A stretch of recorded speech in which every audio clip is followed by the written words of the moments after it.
Speaker, pursuant to House Resolution 97, I call up the joint resolution disapproving the action of the District of Columbia Council in approving the revised Criminal Code Act of 2022 and ask for its immediate consideration.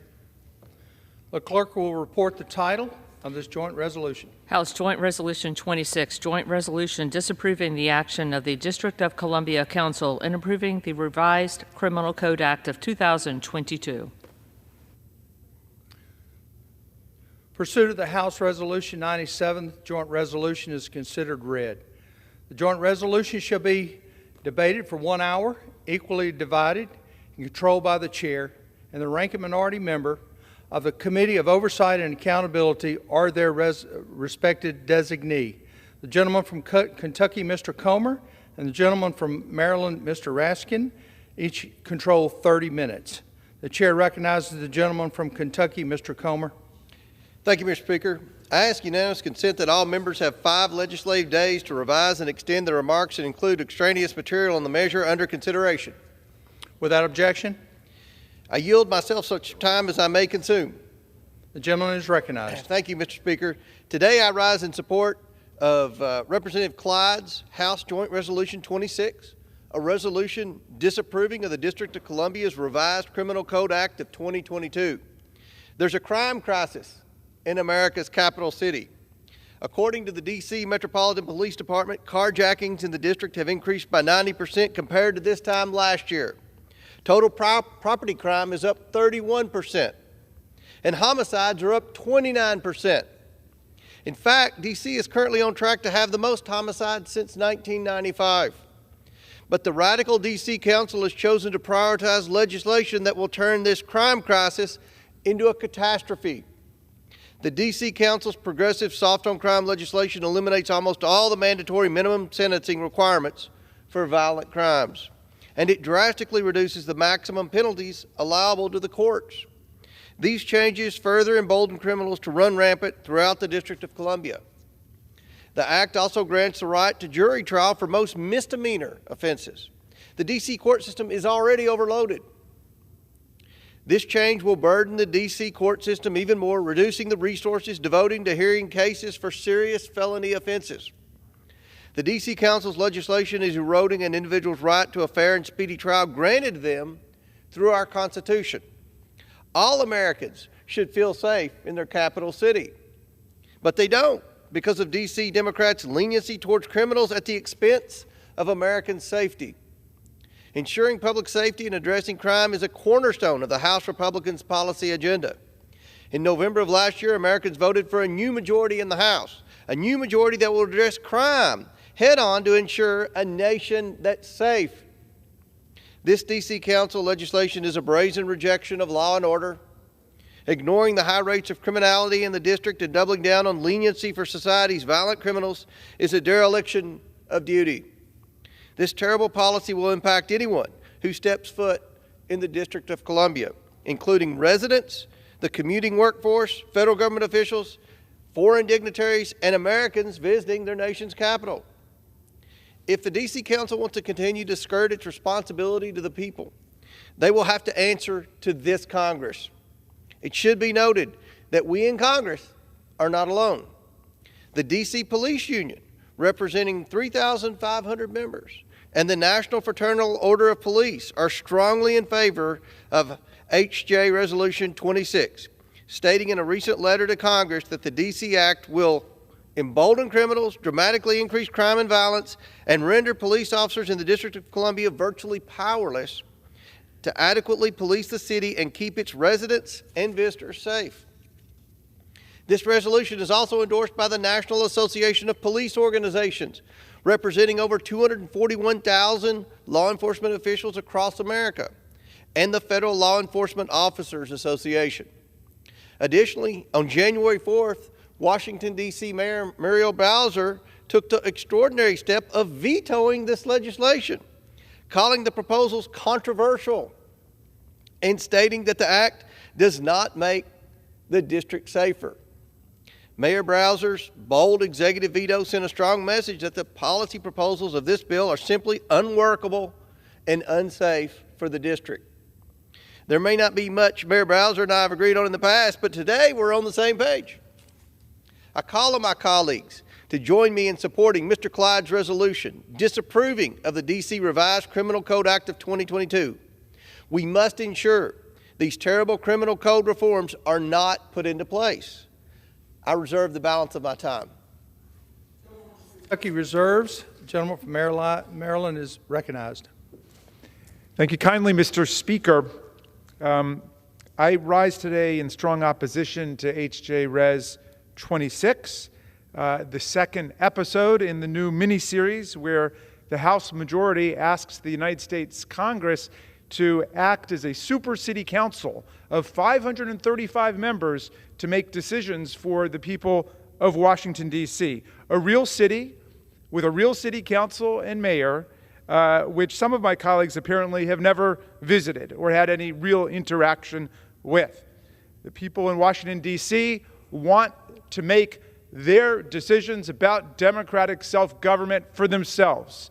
They don't want the representatives of other Americans to come and make decisions for them. Now, President Biden was here this week for his great State of the Union address, and when you could hear him over the heckling, he talked about the great progress we're making as a nation, economically with 12 million new jobs, in terms of support for Americans in their health care, with the dramatic reduction in health care prescription drug costs. We've cut to $35 a month what people have to spend on their insulin shots if they have diabetes. We just passed a record investment in climate preparedness to deal with the extreme climate emergency and all of the extreme weather events that people in the United States are experiencing across the country. That is a national agenda. That's a real national agenda. Now, my friends across the aisle want to spend this week instead superintending and reviewing the bills that are being passed by the D.C. City Council for 713,000 American citizens who live in Washington, D.C. Yesterday it was about voting rights, and today it's about criminal justice reform, and I'm sure down the road, just as in the past, it's going to be their gun safety laws, and it's going to be their laws allowing for Medicaid-funded abortions for poor women, and then they'll go after their LGBTQ laws, and so on. There will be a parade of attacks on local democratic self-government in Washington, D.C.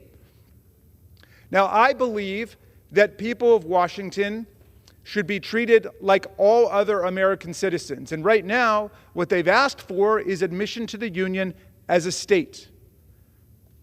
Now, most of the members of this body represent states that were admitted after the original 13.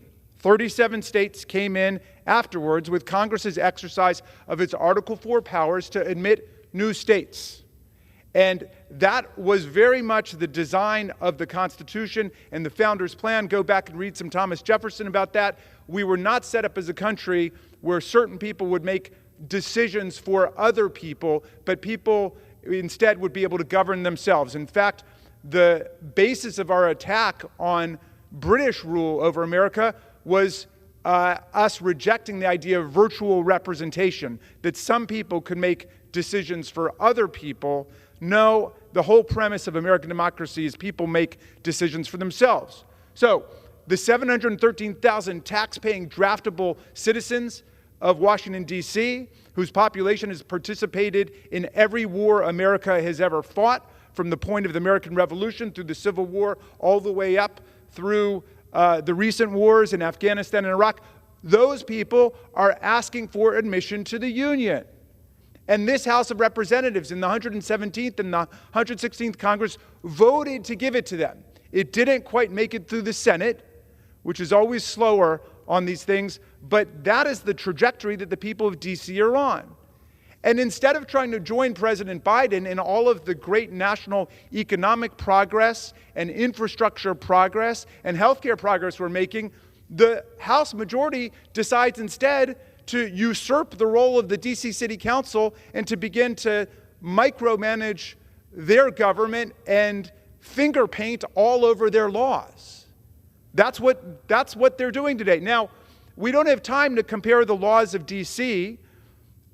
with the laws of each of the other states. But I just want my colleagues to be on notice. I've got the laws of the other states, and I can do those direct head-to-head comparisons. I don't think we should go down this road. I don't think that's a healthy thing for us to be doing as a Congress, because we should be respecting the democratic self-government rights of the people of Washington, D.C. Nobody is more interested in public safety in Washington than the people of Washington. Nobody is more interested in the processes of democratic self-government in Washington than the people of Washington. Nobody is more interested in their health care policies, in their housing policies than them. And I would invite any of my colleagues who have actually been to a meeting of the District of Columbia City Council or their local advisory neighborhood commission to rise and tell us about the experience. But if they haven't, they should leave democratic self-government, local self-government in Washington to the people of Washington, D.C. And I will reserve.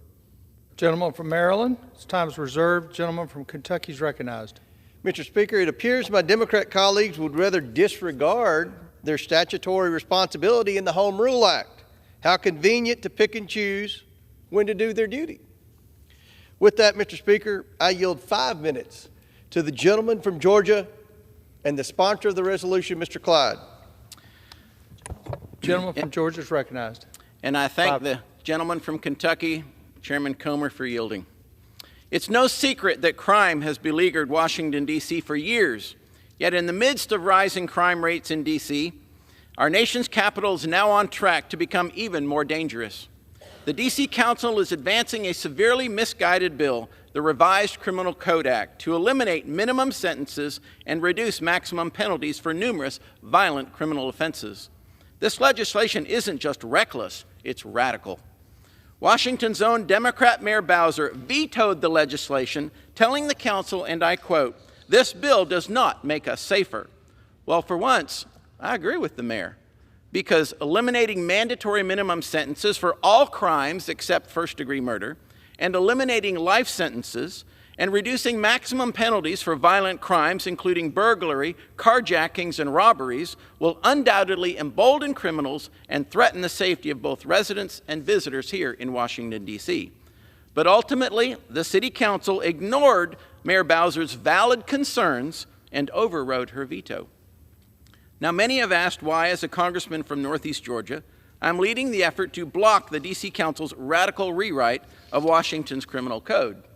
It's because I care, and I would expect and hope that everyone here in this chamber would care too. And Congress has the responsibility and the authority to take this action. Article 1, Section 8, Clause 17 of the Constitution grants Congress the authority to, and I quote, exercise exclusive legislation in all cases whatsoever over such district. But we don't just have a constitutional obligation to stop this soft-on-crime bill from becoming law. We also have a moral obligation to protect American safety and security in our nation's capital city.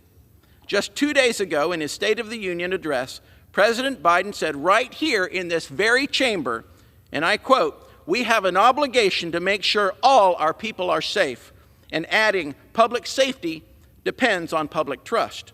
For once, I agree with the president, because all Americans deserve to visit our nation's capital without facing fear or violence. And all Americans should be able to trust public officials to implement policies that protect their safety and well-being. Yet under the D.C. Council's radical crime bill, residents, small businesses, constituents, and our own staff here on Capitol Hill will inevitably encounter additional danger and violence. As the president delivered his State of the Union address on Tuesday night, there was a shooting blocks away in Navy Yard and a stabbing over in Georgetown. Earlier this week on Capitol Hill, a Capitol Hill reporter's wheels were stolen right off his car. The same crime happened to one of my Democrat colleagues, Congresswoman Barragan, last month. And just last week at the Potomac Avenue Metro Station, a crazed criminal shot and killed a 64-year-old Metro mechanic, Robert Cunningham, who heroically attempted to stop the violent criminal from shooting a woman nearby. Clearly, crime after crime is on the rise here in D.C., yet the D.C. Council's bill will only make matters worse. Combating crime is not a conservative or a liberal objective. It's not Republican or Democrat. It's simply a common sense one. In fact, it's been my honor to work with a local Democrat, Denise Krepp, who formerly served as an advisory neighborhood commissioner here in D.C. For years, Ms. Krepp pleaded with Democrats to be tough on crime for the sake of the residents she served, yet she was routinely ignored. In a letter sent to this very body in December, which I request to submit to the record, she urged Congress to introduce a resolution of disapproval to block the D.C. Council's revised Criminal Code Act, an effort I'm honored to lead and an effort I'm proud that the House will pass today. Because we must send a clear message to the Senate, to the White House, and to the American people that the People's House rejects soft-on-crime policies that jeopardize American safety and security. And I urge all my colleagues on both sides of the aisle to vote yea on my common sense amendment, H.J. Res. 26. And Mr. Speaker, I ask unanimous consent to have this letter from Ms. Krepp submitted for the record. Without objection. Thank you, and I yield back. Reserved. Gentleman from Kentucky is reserved. Gentleman from Maryland is recognized. Thank you, Mr. Speaker. The gentleman from Georgia says he is in favor of the resolution because he cares about Washington, D.C. I know someone else who cares about Washington, D.C., the delegate from the District of Columbia, the distinguished Eleanor Holmes Norton. I now recognize her for 5 minutes. Recognized for 5 minutes. I thank my friend for recognizing me, and I strongly oppose this profoundly undemocratic, paternalistic resolution. The House of Representatives, in which nearly 700,000 District of Columbia residents have no voting representation, is attempting to nullify legislation enacted by D.C.'s local legislature, whose members are elected by D.C. residents.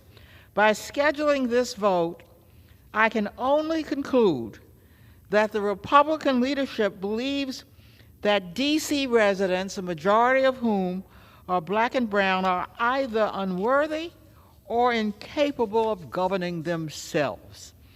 The dictionary definition of democracy is, and I'm quoting, a government in which the supreme power is vested in the people and exercised by them directly or indirectly through a system of representation, usually involving periodically held free elections, end quote.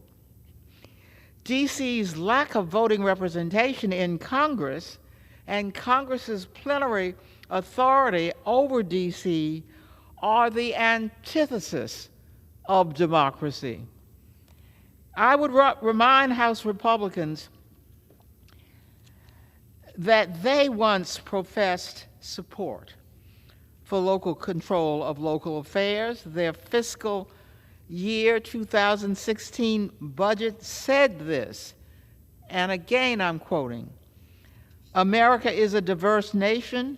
Our cities, states, and local communities are best equipped and naturally inclined to develop solutions that will serve their populations. But too often, local leaders are limited by numerous federal dictates," and end quote. The legislative history and merits of the legislation enacted by the District of Columbia that is a subject of this resolution are irrelevant to the consideration of this resolution, since there is never justification for Congress nullifying legislation enacted by the district. But I would like to set the record straight. The revised criminal code comprehensively revises D.C.'s criminal code, which has not been done since it was created in 1901. Everyone in the D.C. legal system agrees that such a revision is long overdue. The bill is the product of over a decade of work by D.C. to create a modern, comprehensive, systematic criminal code. A majority of states, both red and blue, have adopted such a code.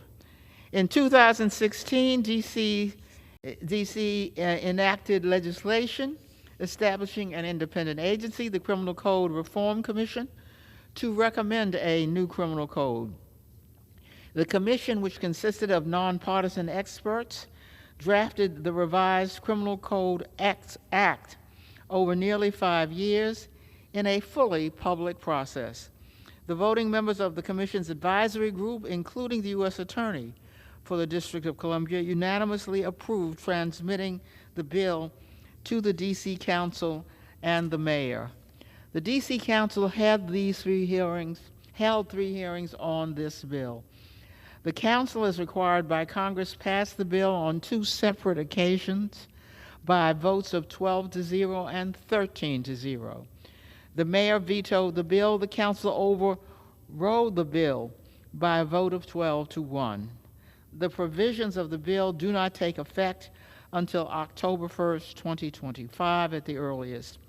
I say to every member of Congress, keep your hands off D.C. I urge members to vote no. I yield back. Gentleman from Maryland reserves time. Gentleman from Kentucky is recognized. Mr. Speaker, I yield 1 minute to the gentleman from California, Speaker McCarthy. Minister recognized. I thank the gentleman for yielding and the work he's doing. Mr. Speaker, a healthy republic has 2 basic duties: guarantee free and fair elections and protect life, liberty, and property from violence. Yet 2 new acts from Washington, D.C. City Council will dilute the vote of American citizens and endanger city residents and visitors. Today, the House of Representatives will vote to stop these acts from taking effect. I urge all my colleagues to support these resolutions.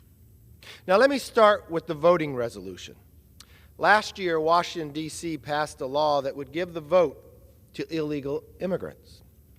The law makes no exceptions for foreign diplomats or agents who have interests that are the opposite of ours. Under this bill, Russian diplomats will get a vote. Chinese diplomats could get a vote. The CCP is already infiltrating our culture, our farmland, our skies, but the D.C. City Council will let them infiltrate our ballot boxes.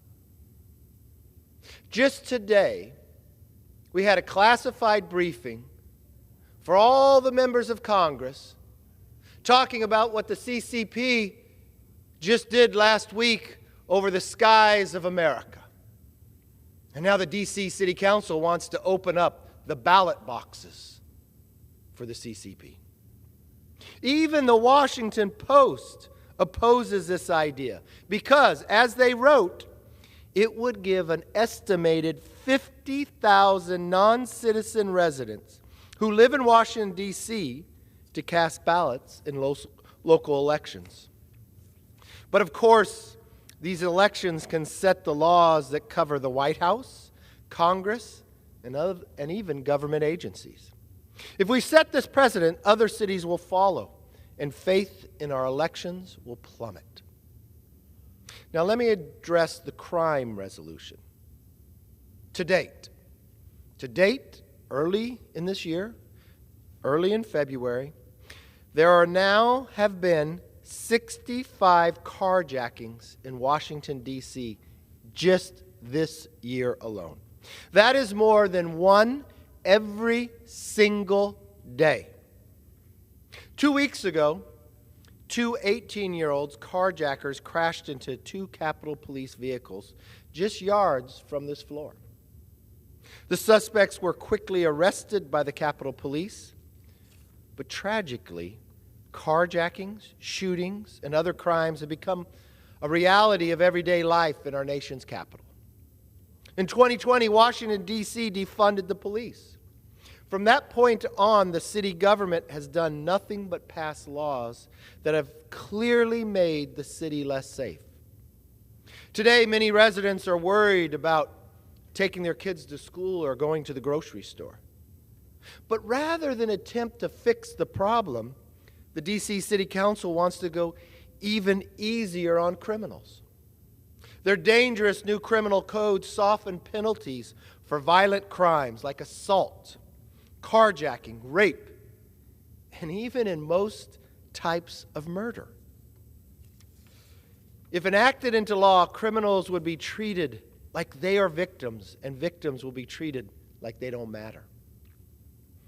Even liberals like the Washington Post editorial board and Mayor Bowser are against it. In fact, Mayor Bowser vetoed the new law last month.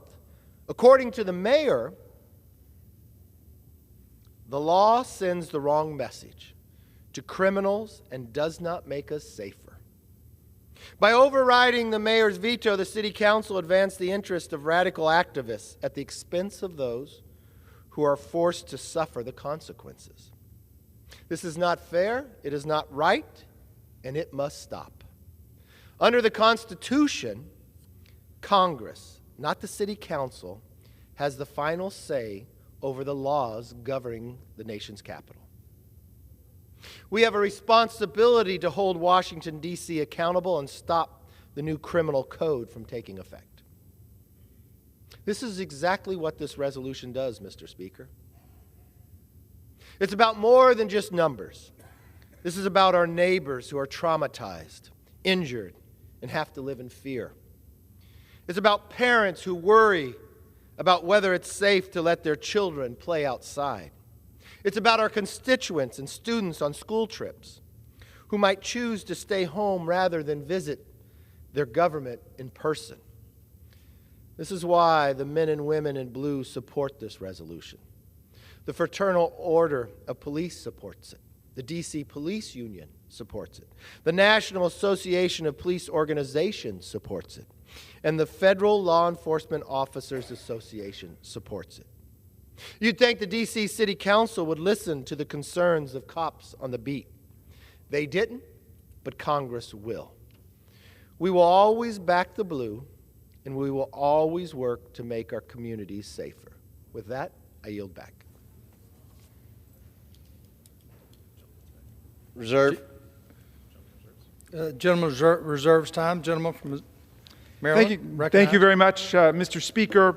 My colleagues have put some stuff on the floor, so I want to answer it. The distinguished gentleman from Georgia invoked a couple of crimes in Washington, D.C., including one in the metro. He didn't talk about the hundreds of crimes that were committed here at the Capitol, in Congress, in Washington, D.C., because he viewed the events of January 6th as akin to a, quote, normal tourist visit. And now he dares to lecture the people of Washington, D.C. about keeping Washington, D.C. safe. He seeks to associate Washington, D.C. with crime. And indeed, he and his colleagues constantly try to link images of crime to what they call Democrat-controlled cities. So I did some research last night just to clarify matters. The 7 states with the highest murder rates in 2020 all were states that were majority for Donald Trump in the 2020 election. The murder rate in the states that voted for Trump was higher in aggregate than the murder rate in the states that voted for Biden in each year from 2000 to 2020. So I would invite the gentleman not to lecture the people of Washington, D.C. about crime rates, because the murder rate is worse in the red states than it is in the blue states. 5 of the 10 cities with the highest murder rate through the first half of last year were in states that voted for Donald Trump in 2020. All those cities have higher murder rates than Washington, D.C. Among the top 10 is a city in the state represented by the sponsor of the disapproval resolution, Mr. Clyde. Now, the Speaker rose to talk about both yesterday's resolution and today's resolution. He also gave the people of Washington, D.C. a lecture about diluting the vote when he rejects their admission to the Union as a state. In other words, he's trying to squelch and nullify their statehood drive that would give them real political equality in the country. And then he says The people of Washington, D.C. are diluting the vote. Well, he's blockading the vote. He's preventing the vote for people in Washington, D.C. And then he joins the chorus denouncing crime in Washington, D.C., which is suddenly of concern to them. I had not heard them mention that before. Well, it turns out that Bakersfield, California, has one of the highest crime rates in America, recently described as one of the top 10 deadliest cities in America for its size, and its crime rate is higher than that of Washington, D.C. And yet, we're going to take this opportunity to kick around the people of Washington, D.C. Why? Because they're vulnerable, because they don't have voting representation in the House, and they have no voting representation or voice in the U.S. Senate. That's a scandal from the standpoint of democracy. But instead of trying to solve that problem, my colleagues instead want to use the people of Washington, D.C. as a whipping post, as a piñata, something to kick around. And I just think that that's outrageous, and it's wrong.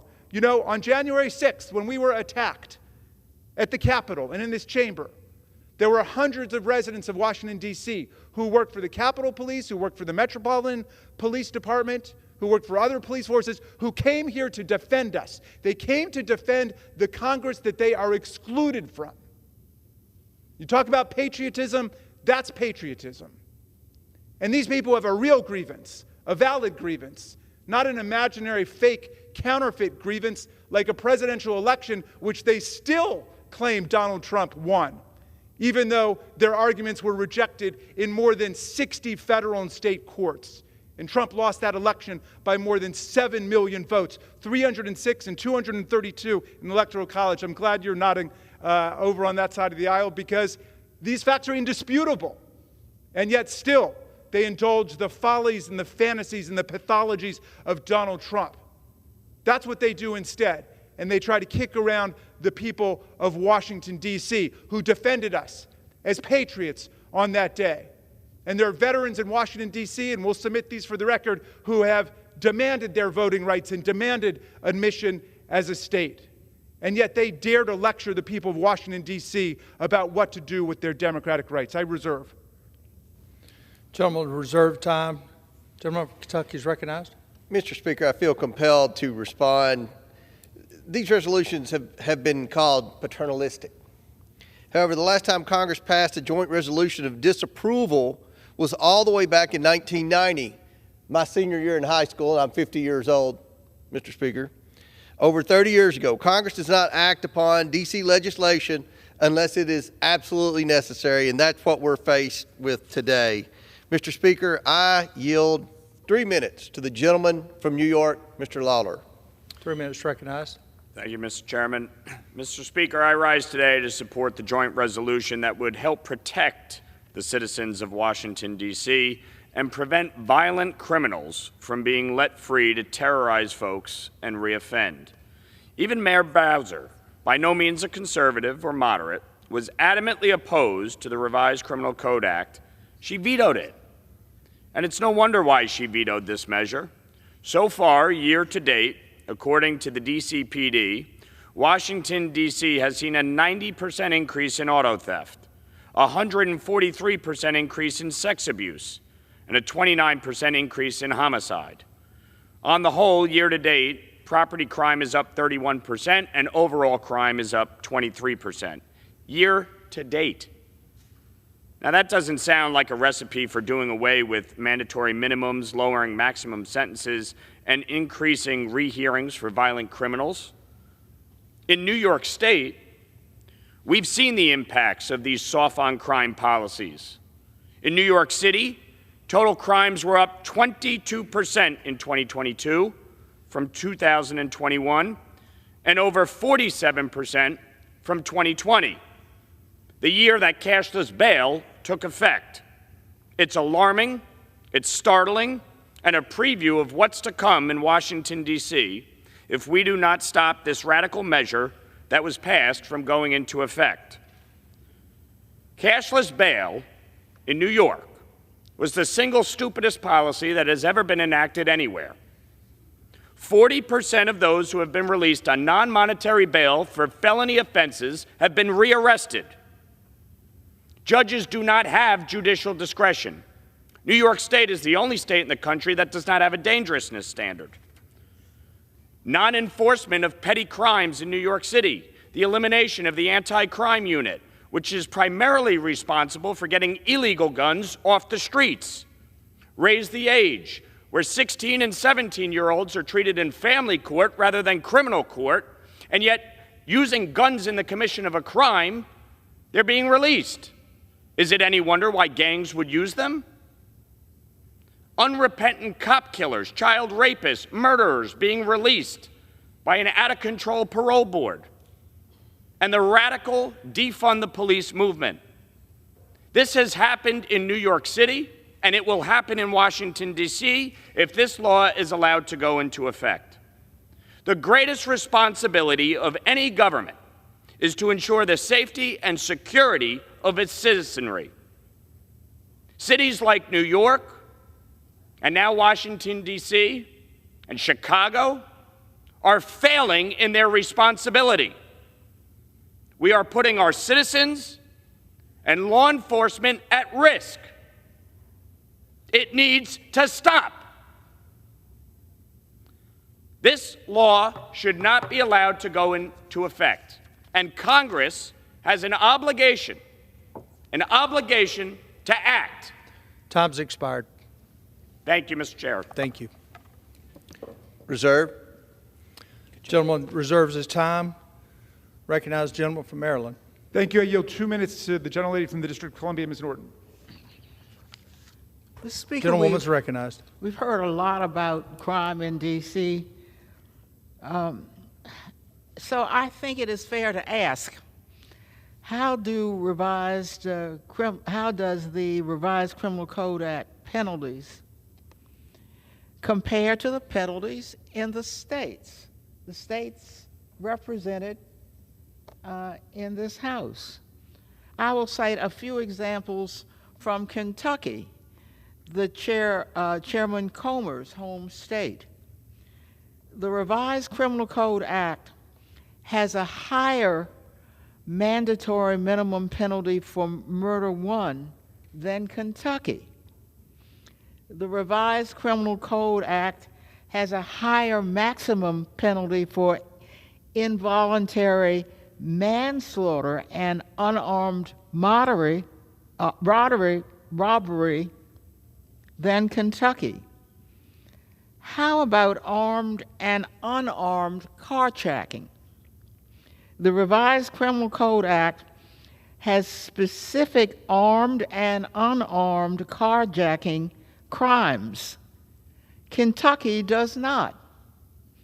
The revised Criminal Code Act maximum penalty for armed carjacking is higher than for first-degree robbery in Kentucky. And the revised Criminal Code Act maximum penalty for unarmed carjacking is higher than for unarmed robbery in Kentucky. How about felony murder? The revised Criminal Code Act has a maximum sentence of 20 years with a maximum of 30 years for aggravating factors. Kentucky abolished felony murder. I yield back. Close time. Thank you. Mr. Speaker, the gentlelady from the District of Columbia has just made a very powerful point, which is that on a whole range of offenses under the newly revised D.C. Act that they want to overthrow now, the criminal law is tougher in Washington, D.C. than it is in the distinguished chairman's home state of Kentucky. On carjacking, on first-degree murder, on involuntary manslaughter, the people of D.C. have chosen tougher penalties. But the gentlelady didn't arrive to denounce Kentucky as soft on crime or weak on crime and say the whole United States Congress has got to turn itself into a super legislature for Kentucky and strike their laws down. That's up to the people of Kentucky. They don't even have a carjacking statute. You've got to use armed robbery there, which gets you up to 20 years in prison. in the District of Columbia, they have a specific carjacking statute that could get you 24 years in prison. But that is the beauty of the federal system, which I thought our colleagues supported.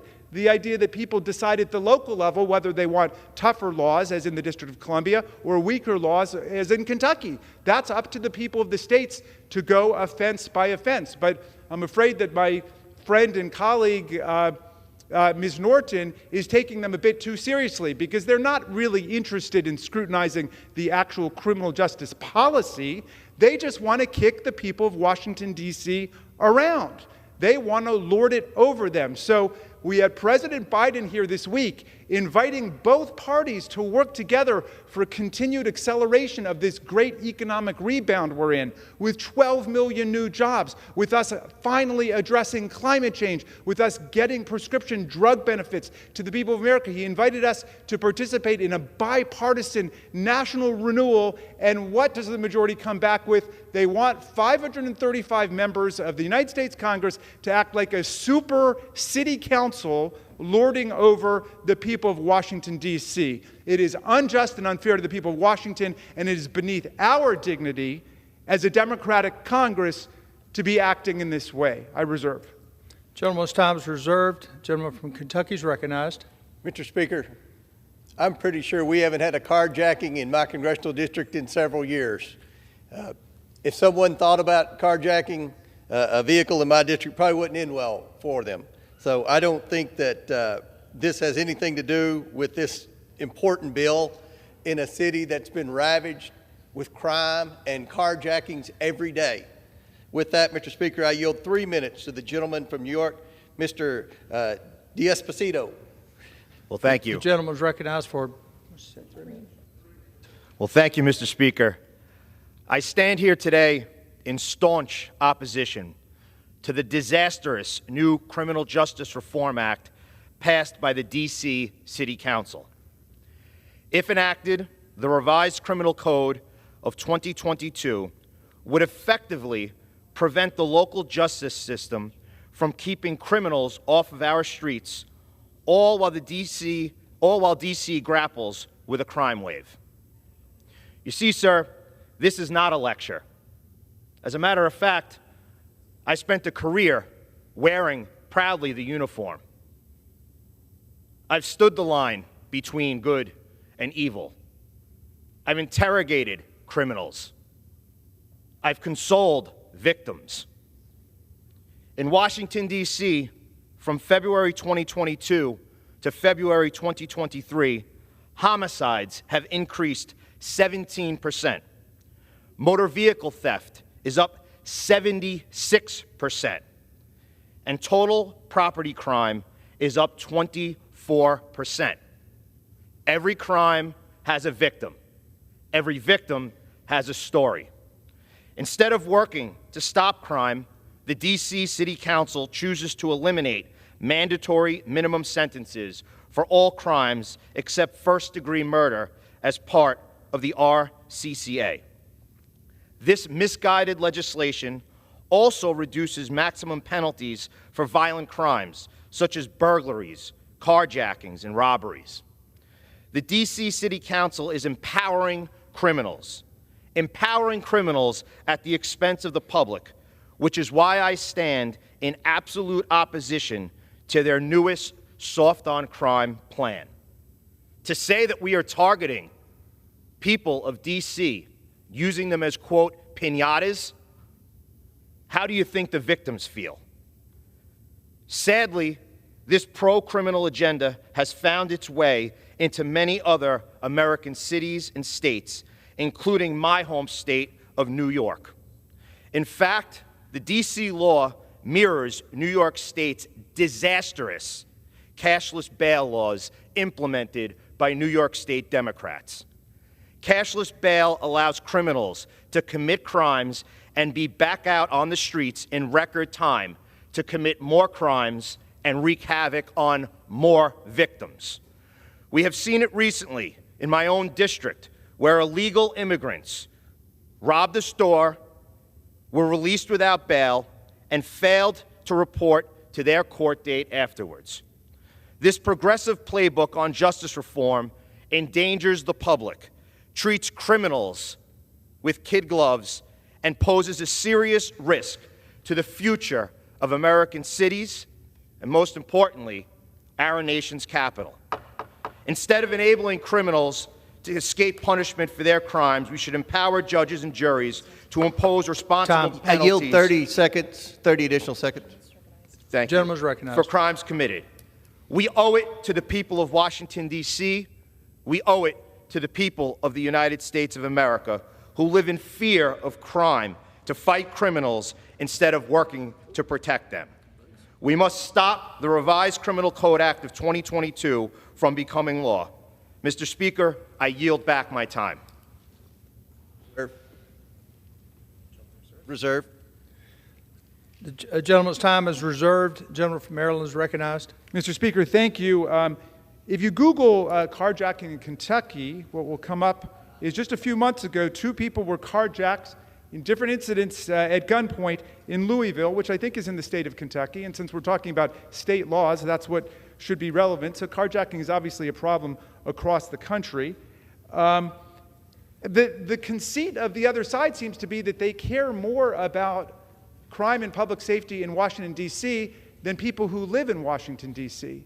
We just got lectures from 2 different members from New York about the terrible conditions in New York. Well, if that's what their concern is, then they should run for the New York State Legislature and change the laws that are involved if they can persuade their fellow citizens that they've got it right.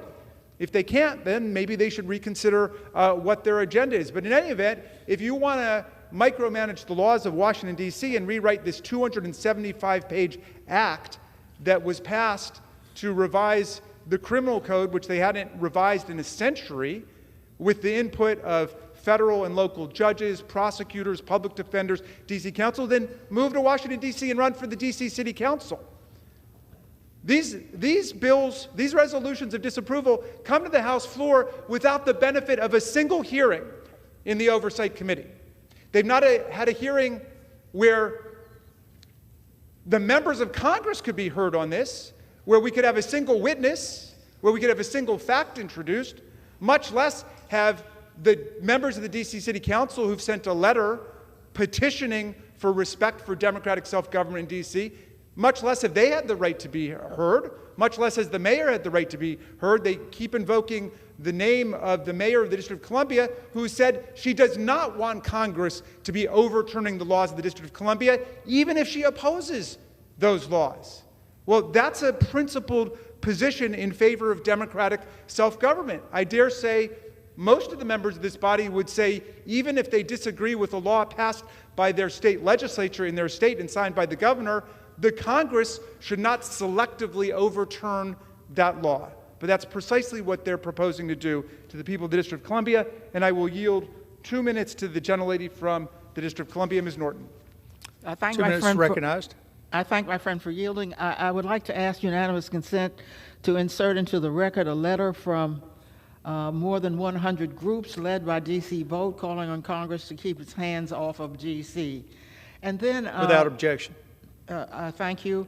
And then, Mr. Speaker, I'd like to cite examples of increased maximum penalties in D.C. You can't call D.C. soft on crime. For example, non-consensual sexual conduct, which is the most commonly charged sex event. Current maximum, 6 months. New maximum, 2 years. Attempted murder.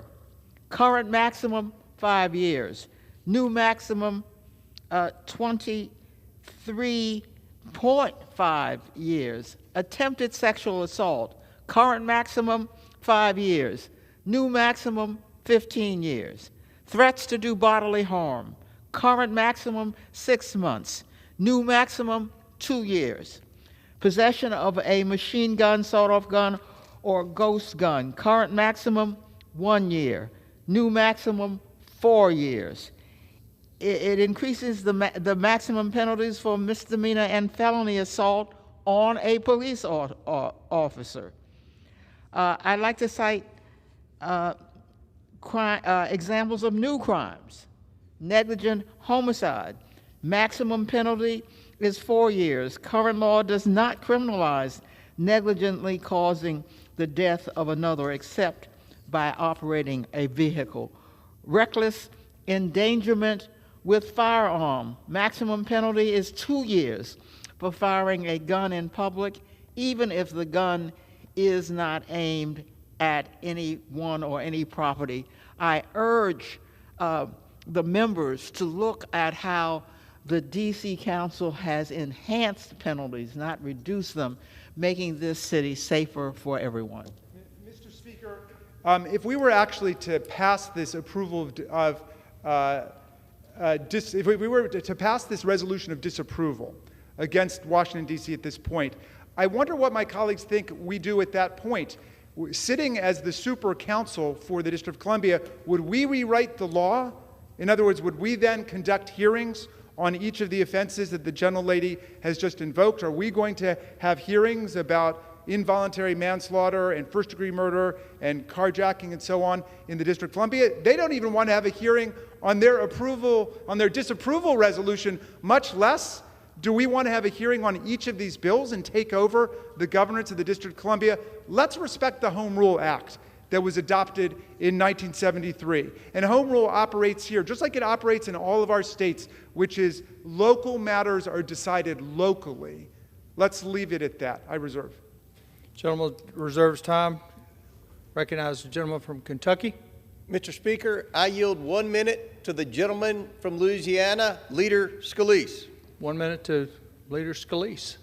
Thank you, Mr. Speaker, and thank my friend from Kentucky, the chairman of the Oversight Committee, for yielding. Also want to thank Congressman Clyde for bringing H.J. Res. 26, the bill to address this serious problem of crime. And, you know, you've been hearing this debate on the floor. I'm sure people watching at home are watching in amazement that this is not a unanimous discussion, that we are not all standing up here on the House floor deploring the crime that is out of control in the District of Columbia. We've seen it in so many communities around America. You see it in so many big cities, pretty much all run by Democrats, I'll point out, but where crime is out of control after they've dropped penalties for criminals, where they've defunded the police, this massive shift against law enforcement, against keeping communities safe. You would think we would all be in agreement on that. The fact that in D.C., sexual abuse is up 157%. You would think you'd hear the other side joining us in speaking out against that, not trying to defend laws that make it easier to get criminals out of jail. Motor vehicle theft up 88%. Total property crime up 31%. Homicides increased 22%. We see stories of carjackings every day.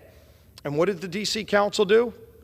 They passed a resolution to get rid of mandatory minimums on many violent crimes. This isn't some petty crime we're talking about. Violent crimes. Armed carjackings. The mandatory minimum used to be 15 years for an armed carjacking, dropped to 0. Not a day you can hold somebody up at gunpoint and take their car from them, and you could literally walk out of jail the next day without serving a day in prison. And you wonder why crime is out of control. The D.C. mayor vetoed the ordinance. The council overrode it. Now, you hear a lot of my colleagues on the other side of the aisle talking about the ability for Congress. Why is Congress even doing this?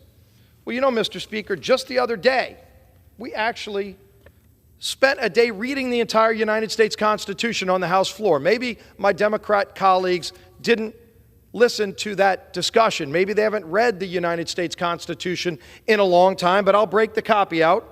It's easy to read. Article 1, Section 8 talks about the District of Columbia. It says Congress has the power to exercise exclusive legislation in all cases whatsoever over such district. Yes, Congress is given the exclusive right to legislate in all cases dealing with the District of Columbia. You could talk about debates that go on in state houses. The District of Columbia is not a state for a lot of reasons. Our founding fathers actually wanted a capital of the United States that wasn't part of a state. There's a lot of debate about why that happened. In fact, this land that we're standing on right now used to be part of a state. The state's called Maryland. It's still there. Maryland gave land to the United States because our nation decided we wanted the capital to be in a place that is not tied to the other states. That's just the home of the nation's capital. And it gave Congress in the Constitution the authority to get involved in these kind of issues. And it doesn't happen often. But my God, if we can't come together with crime out of control, with people being killed, with criminals being let out the next day after violent crimes are committed, and mandatory minimums are dropped from 15 years to 0, if you hold a gun to somebody's head and carjack them, that's why we're coming together, to take a stand. And everybody can vote if they are okay with letting the carjackers walk scot-free. They'll have that opportunity. Don't count me in that number. I would say don't count the millions of people that both live in the District of Columbia, living in fear of crime, don't want that crime, and the millions of people that come as tourists to come and visit our nation's capital. Should not live in fear of that violent crime every day because criminals get to walk free. And how is the governance determined? They allow people that are here illegally to vote in D.C. We have another bill that we're bringing up to say that people here illegally cannot vote in D.C. elections. It's bizarre listening to the debate on the other side that want to defend the ability for illegals. We went and verified there's not even an exception for foreign nationals. So people that work at the Chinese embassy, we saw how they respect our laws in the United States. They flew a spy balloon over most of the sensitive military bases of our nation last week. Yet people that work at the Chinese embassy or Chinese citizens can vote in D.C. elections. There's a piece of legislation that repeals that as well. And obviously, there's some in this chamber who want to defend the right for people here illegally, including people that work for the CCP that are Chinese nationals, that are Russian nationals. They want them to be able to vote in D.C. elections. Enough is enough. We are exercising our constitutional right to say no to this madness. Let's restore law and order. Let's stand up for law and order and the people of the District of Columbia and all the millions of people who come to visit this nation's capital who don't want to live in fear, who don't think that the carjackers should be able to walk scot-free if they pull out a gun and put it to somebody's head to take their car or to break into their house or to do so many other violent things that are causing fear throughout communities. We can do something about this. We ought to do this. We ought to pass both of these pieces of legislation. So I urge passage, and I yield back the balance of my time. Gentleman's time is reserved. Recognize the gentleman from Maryland. Mr. Speaker, I'm ready to close. Gentleman reserved. I just want to correct just a few of the major distortions that we just heard from the distinguished gentleman from Louisiana. First of all, carjacking, as I understand it from this act, and I'm willing to stand corrected, is not legal in the District of Columbia. On the contrary, it could be punished by up to 24 years. I think the gentleman from Louisiana misunderstood my colloquy with the chairman of the committee because it's in Kentucky where carjacking is not a statutory offense. If you were to charge the people who were carjacked recently in Louisville, you would have to charge them under armed robbery because there's not a carjacking statute. Washington, D.C. has one and has a penalty of up to 24 years, which is more than you could get in Kentucky for armed robbery. The second point is he said that crime was out of control in Washington, D.C.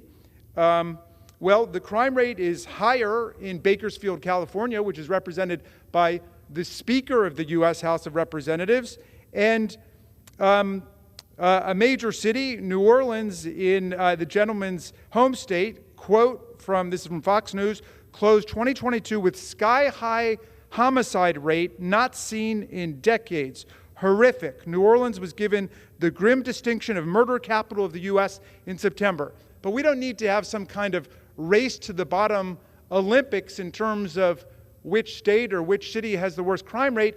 We should get together to deal with the problem of gun violence, which is why I invite our colleagues to join us and more than 90% of the American people who support a universal violent criminal background check. But they oppose it. They They are locked in the stranglehold of the NRA, and they won't back this, despite the fact that all the police unions they cited today about D.C. support a universal violent criminal background check. Why don't they do something about semi-automatic assault weapons on the streets of our cities and towns across America? They won't do it. No, they would rather use crime simply as a political club to try to take away other people's democratic rights. Mr. Speaker, it is scandalous the way the majority purports to stand up for local self-government and home rule when they want to trample all of the democratic rights of the people of Washington, D.C. Let's not sit as a super city council of 535 members doing the municipal minutia of the people of Washington. Let them govern themselves. We should be on the pathway to statehood for them, but at the very least, respect their right to home rule. Nobody cares more about public safety in D.C. than the people of D.C.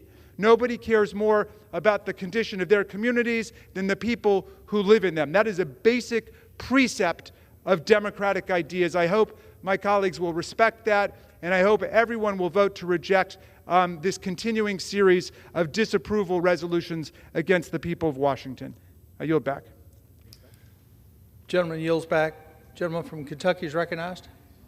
Mr. Speaker, I ask unanimous consent to enter 4 letters of support for this resolution into the record. Letters from the D.C. Police Union, National Fraternal Order of Police, National Association of Police Organizations, and the Federal Law Enforcement Officers Association.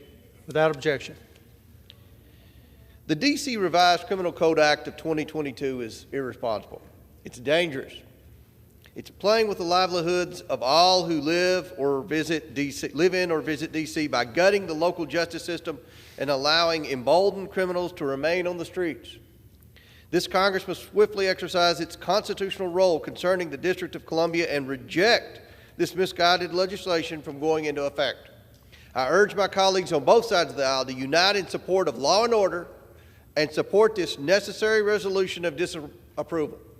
I yield back the balance of my time. All time for this debate has expired.